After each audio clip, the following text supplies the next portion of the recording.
अस्सलामुअलैकुम सामीन। 3 सफ़रुल मुज़फ़्फ़र की तारीख़ शुरू हो चुकी है। 8 अगस्त है। ख़बर का उन्वान है, भाई ने बहन को कत्ल कर दिया। मामला ज़िला मेरठ के थाना इंचोली का है, यानी उत्तर प्रदेश के ज़िला मेरठ के थाना इंचोली के गांव का मामला है। भाई ने अपनी 17 साला बहन को मौत की नींद सुला दिया है।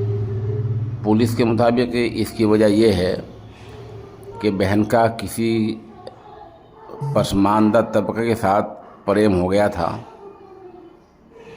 जो घर वालों को पसंद नहीं आ रहा था। लड़की के साथ पहले मारपीट की जा रही थी, लेकिन अब उसके भाई ने उसको मार दिया है।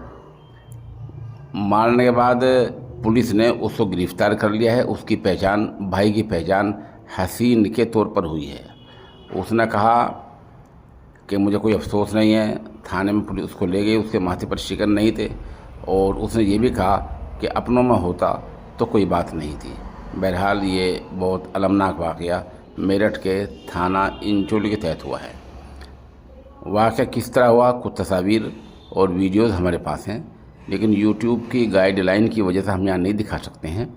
वो वीडियो मौके की और तस्वीर अगर आपको देखनी है तो आप हमारे ऑनलाइन न्यूज़ दस्तक डेली पर जाएं, गूगल में जाकर सर्च करें, वहाँ अखबार मिल जाएगा, वहीं आज की खबर में ये वीडियो मिल जाएगी। और अगर आपको सर्च में परेशानी है तो आप हमारे नंबर 96 27 70 90 14 पर रब्ता कर सकते हैं।